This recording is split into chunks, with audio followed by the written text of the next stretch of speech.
श्री स्वामी समर्थ. आज आपण पिरामिड बद्दल थोडी माहिती घेऊयात. आजकाल जगामध्ये आजार खूप वाढलेले आहेत, वास्तु दोष वगैरे भरपूर आजकाल म्हणजे प्रकार वाढलेले आहेत. त्यासाठी आपण पिरामिडचा वापर करू शकतो. पिरामिडचा वापर कसा करायचा आहे ते आपण आता बघूया. पिरामिडचा वापर आजारी व्यक्तीच्या आजार निवारण्यासाठी, विद्यार्थ्यांच्या अभ्यासामध्ये एकाग्रता वाढवण्यासाठी, तसंच वास्तुदोष निवारण्यासाठी असा अनेक गोष्टींवर उपयोग होतो. आता पिरामिड लाकडी कॉट खाली जर ठेवलं आपण तर त्याचाही आपल्याला लाभ होतो. म्हणजे मूळ व्याधीसाठी खुर्चीच्या खाली पिरामिड ठेवायचं आहे, हृदयविकारासाठी छातीवर ठेवायचं आहे, पाठदुखीच्या बाबतीत पालथं झोपायचं आहे आणि पाठीवर ठेवायचं आहे, डोकेदुखी, सर्दी, दाढदुखी यासाठी ते डोक्यावर ठेवायचं आहे. शरीराच्या पीडित भागावर ठेवल्यास त्याचे फायदे होतात.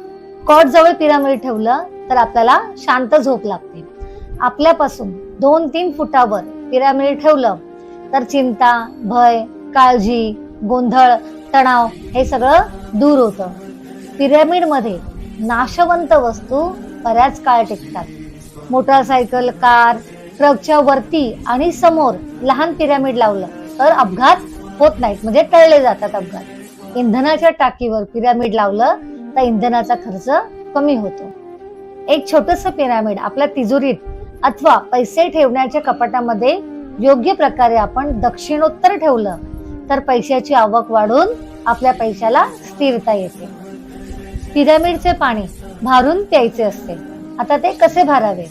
पाणी भारण्यासाठी एका मातीच्या किंवा फायबरच्या भांड्यामध्ये पाणी घेऊन त्यावर 4 दिवस पिरामिड ठेवायचं आहे. नंतर रोज निम्म पाणी वापरून निम्म पाणी ताज्या पाण्याने पुन्हा भरायचं आहे. नंतर रोज असं हे पाणी वापरलं तरी चालतं. हे पाणी रोज पिल्याने अत्यंत जुनी आणि गंभीर दुखणी सुद्धा बरी होतात, त्यांचं निवारण होतं. पिरामिडसाठी लाकूड, फायबर, ग्लास, ॲक्रेलिक या वस्तू चालतात, पण पिरामिडचा उपयोग धातूच्या वस्तूवर होत नाही, म्हणजे धातूच्या वस्तू चालत नाही.